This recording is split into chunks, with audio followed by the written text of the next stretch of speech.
A lot of this isn't going to make sense to you, and I'm sorry about that. I'm just going to start at the beginning, with the house.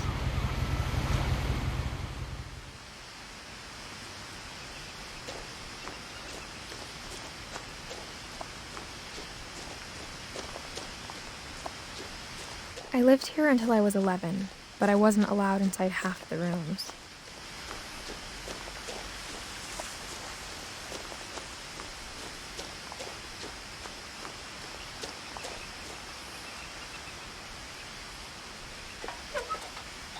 Inside the mailbox were bills from 7 years ago, marked urgent, open immediately.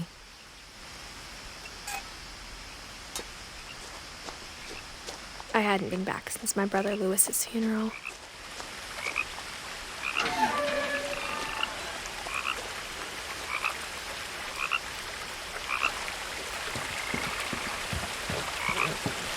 In her will, my mother left me a key but didn't tell me what it unlocked.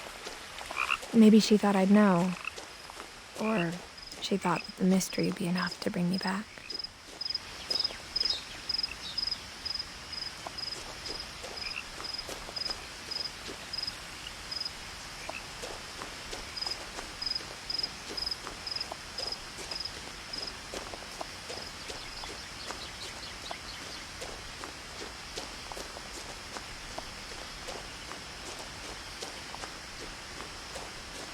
No one had driven this way in a long time, but I saw a few hoof prints.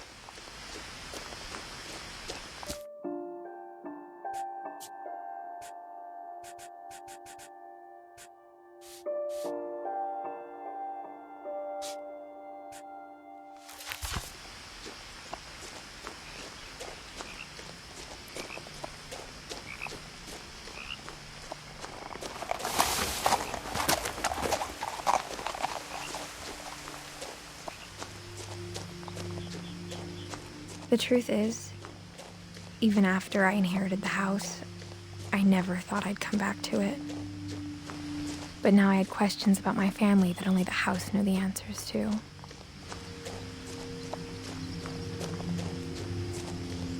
The house was exactly like I remembered it, the way I'd been dreaming about it.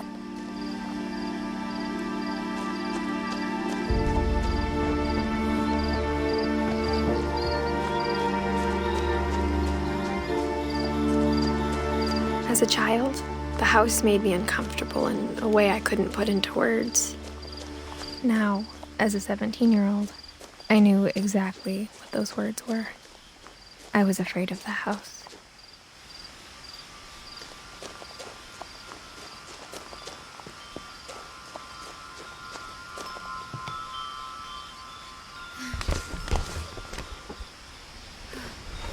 Crawling through the doggy door used to be a lot easier when I was 11.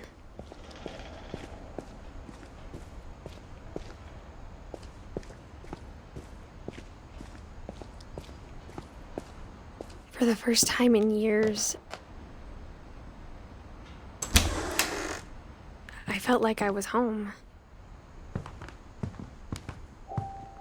But instead of a family, there were just memories of one.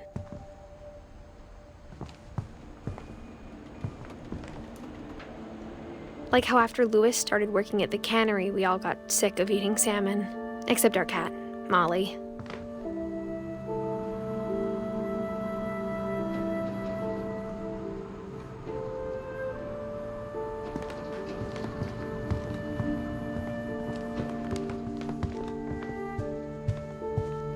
The table was still a wreck from the night we left.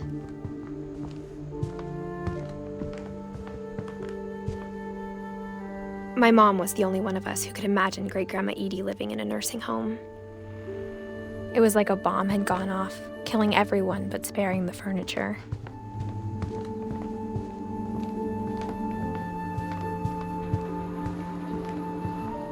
Nothing in the house looked abnormal. There was just too much of it, like a smile with too many teeth.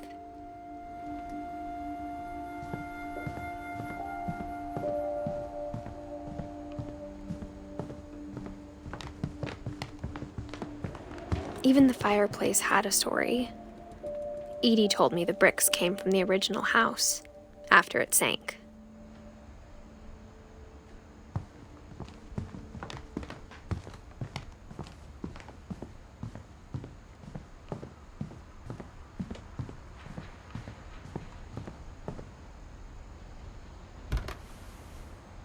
Edie told me once that every Finch who ever lived is buried somewhere in the library.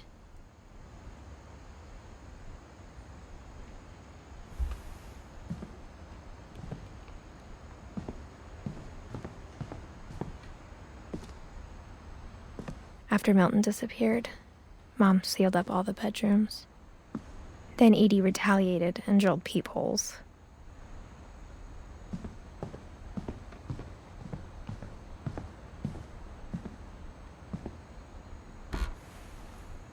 The last time I was in Edith Sr.'s room, I was 10 and she was painting my portrait.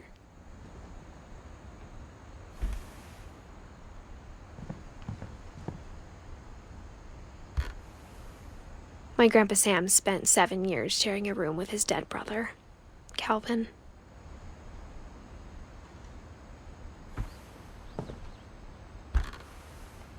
As a kid, I just assumed every house had peepholes and sealed rooms you weren't allowed inside of.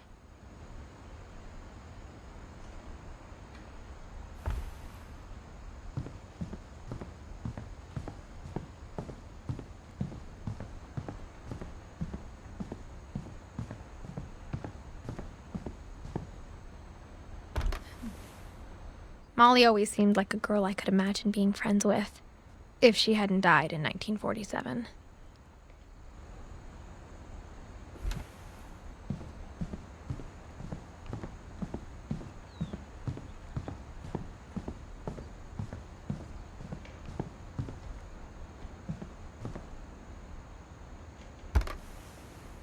Barbara was a child star for 2 years, until America grew out of it.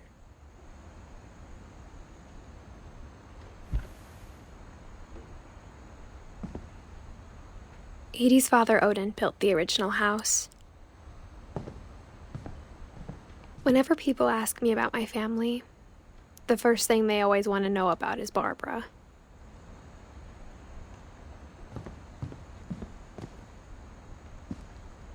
Mom must have locked the third-floor stairs on the night we left.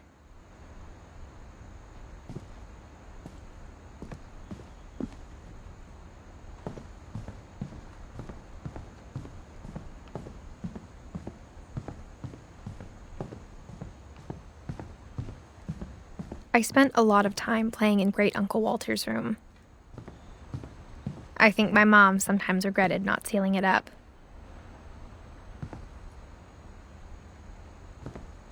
Lewis told me there were secret passages, but I never believed him.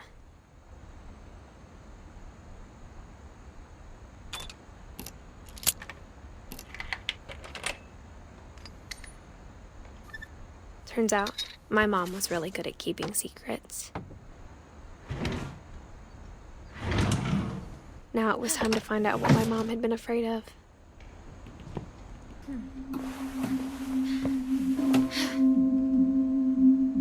Reading this, maybe it sounds like I had a plan.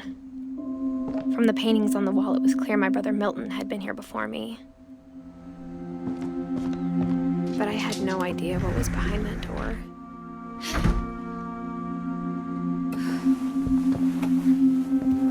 Just like I had no idea where all this was gonna lead. I grew up looking at Molly's room through the peephole. I got the sense Edie had spent a lot of time here, before my mom sealed the doors. Being inside for the first time, I felt like I'd stepped behind a painting.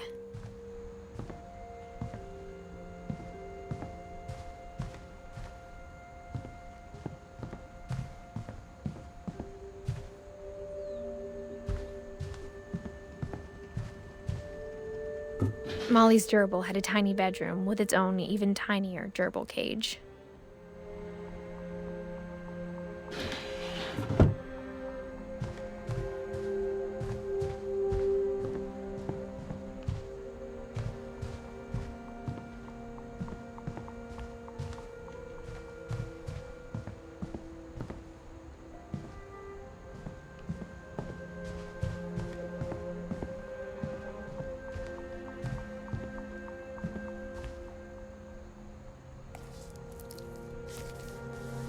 December 13th, 1947. Dear Diary, I'll be gone soon, but I wanted to tell somebody about what's gonna happen. It started when Mom sent me to bed without dinner. I woke up and I was starving, so I looked around for something to eat. The gerbil food was dry, but I didn't mind it.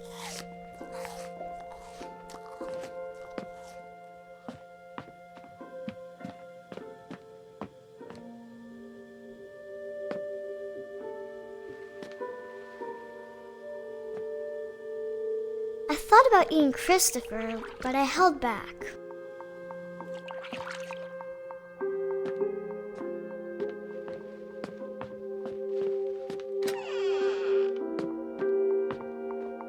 I kept eating and eating.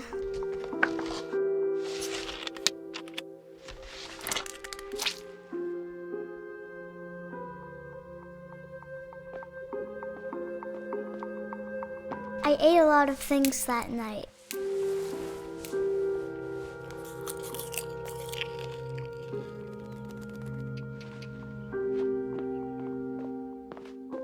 Then I heard chirping outside my window. It was a barn swallow going back to her nest. I reached out for her.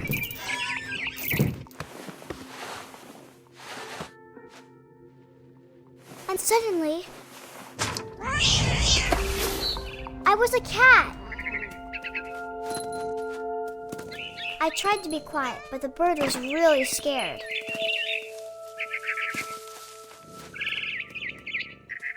Mom and Dad didn't even look at me.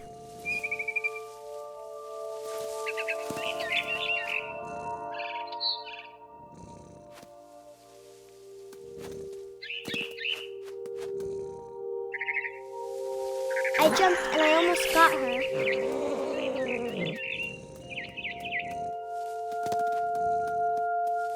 I could tell she was getting really tired. Now I was up in the big tree. I promised Dad I wouldn't climb it anymore. All I cared about was eating that mama bird. I gobbled her up. And suddenly, I was an owl. First, all I heard was the wind. Then I heard little teeth nibbling in the grass.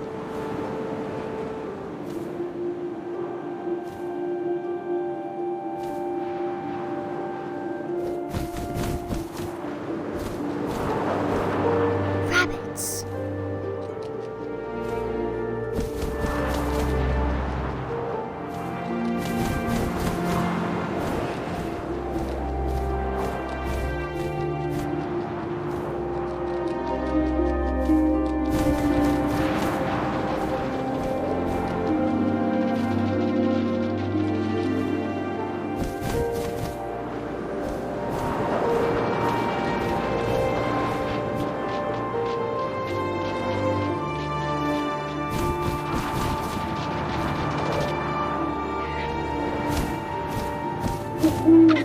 I imagined his face looking up and seeing mine through my talons.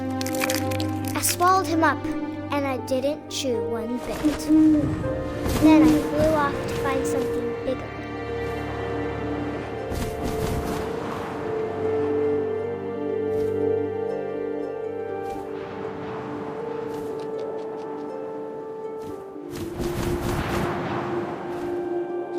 A mama rabbit.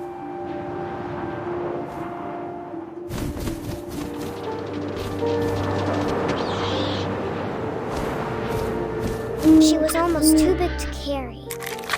I started choking, but I couldn't stop eating. And suddenly, I was a shark.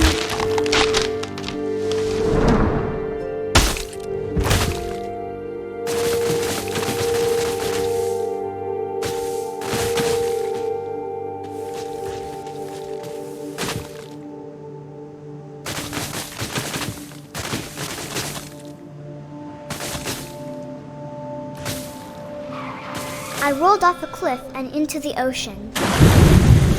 Now, I was hungrier than ever.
so hungry, I jumped out of the water.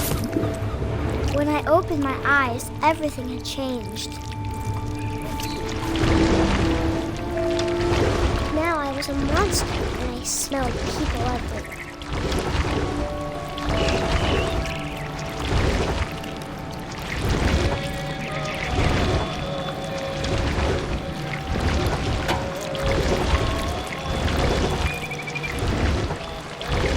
I was big, and I moved real quiet.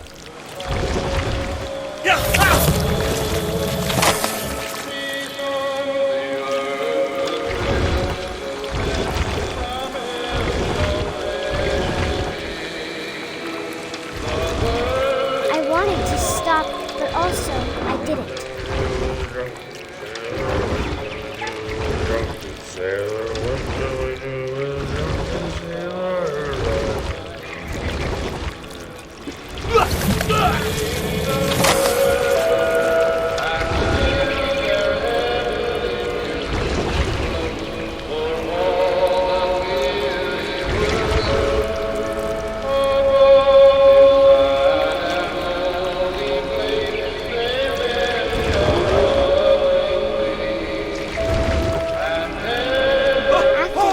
Passenger, I was still hungry.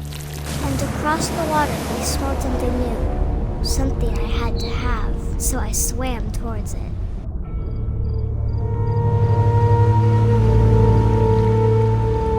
I slithered onto the sand, and the good smell went into an old pipe.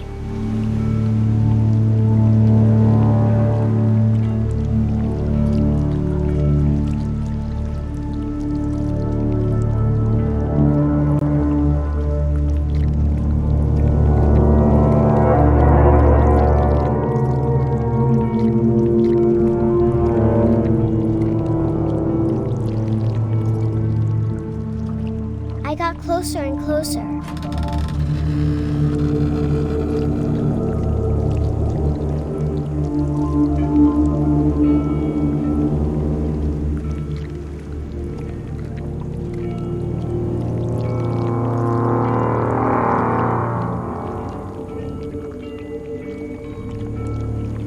All of my stomach started growling.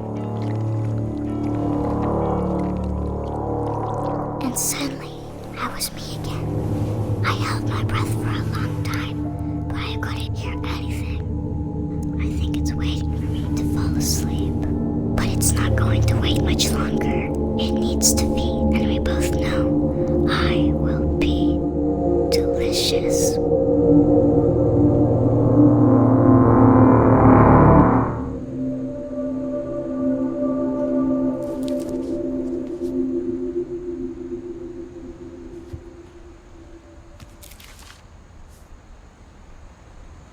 I'm not sure if I believed all of that, but I'm sure Edie would have.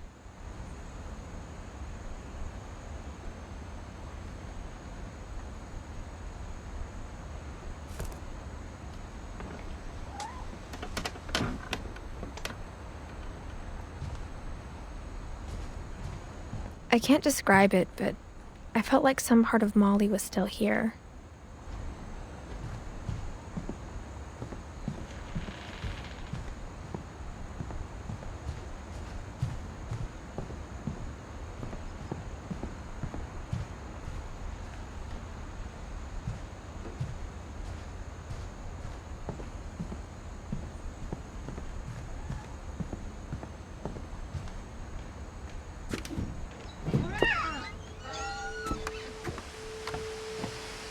This will be obvious later, but my mom never told me any of these stories. Edie would have, but Mom didn't like bringing up the past. Though, when we adopted a stray kitten, she was the one who named it Molly.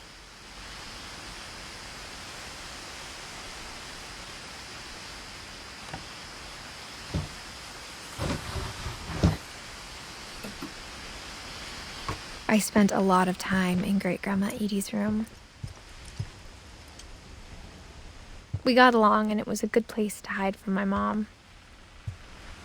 When Edie told people Sven was killed by a dragon, she could also have said he was building a dragon-shaped slide that collapsed. She could have, but she didn't.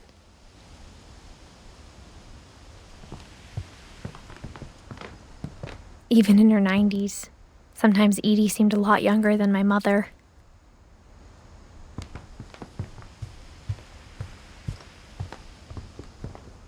Her room was like a museum. For 500 years, the Finches have been famous throughout Norway for their fortune and misfortune.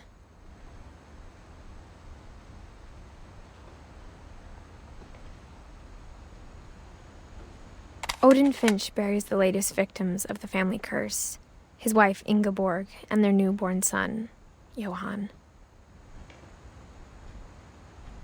On January 7th, 1937, he set sail with his family and his house, hoping to leave the curse behind. But 40-foot waves off the coast of Washington send the house and Odin to the bottom of the sea. Odin's daughter Edie, with husband Sven and baby Molly, step ashore on their new home, Orcas Island. Odin Finch is the first to be buried in the new family cemetery. His daughter Edie is already dreaming of a new Finch house.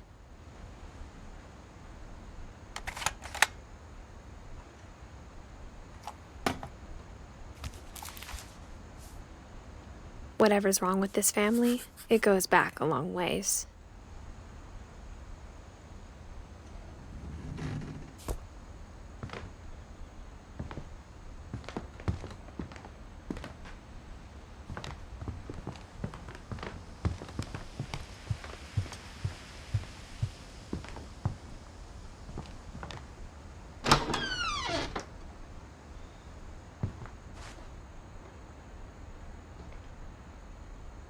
The only trace Grandpa Sam's first wife Kay left on the house was the pink bathroom. It was a pretty big trace.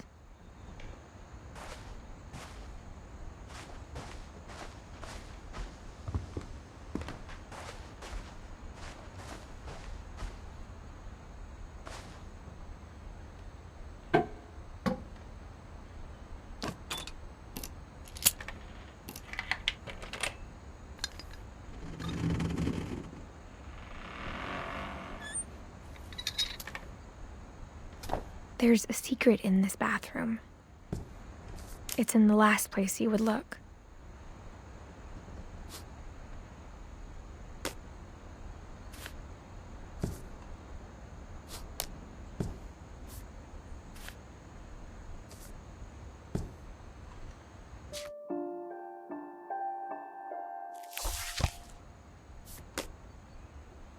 It isn't in the cupboard.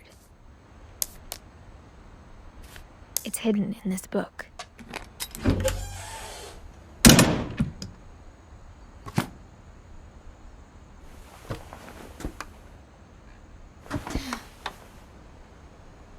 Sven gave Sam an old camera he'd refurbished. He never put it down.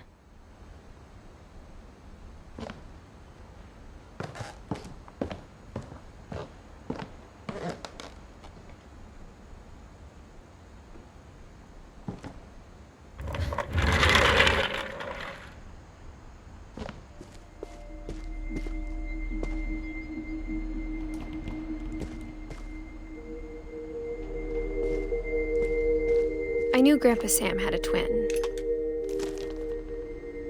and that he never talked about him.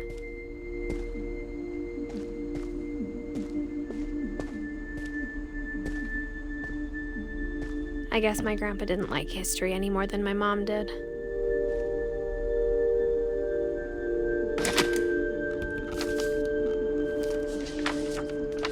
How I Want to Remember My Brother by Sam Finch.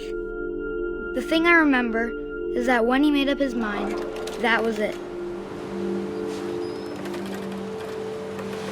My brother said he'd die before he ate another mushroom, and he did.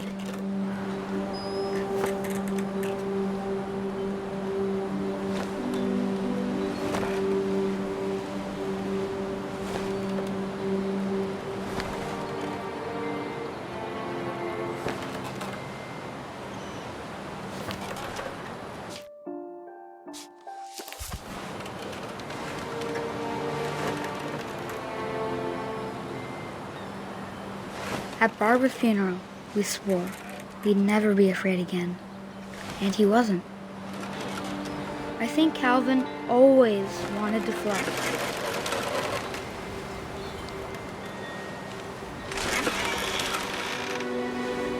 Sam! Calvin! Dinner's ready! Coming! But that day, he finally made up his mind to do it. I told him going around was impossible.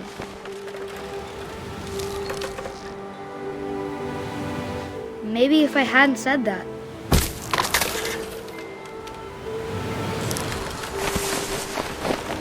Calvin! I'm not gonna tell you again! Maybe if the wind hadn't picked up. Then maybe he'd still be here. But I doubt it. I think he'd already made up his mind. That's what I want to remember about my brother.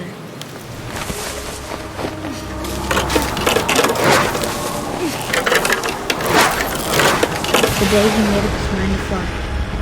And he did.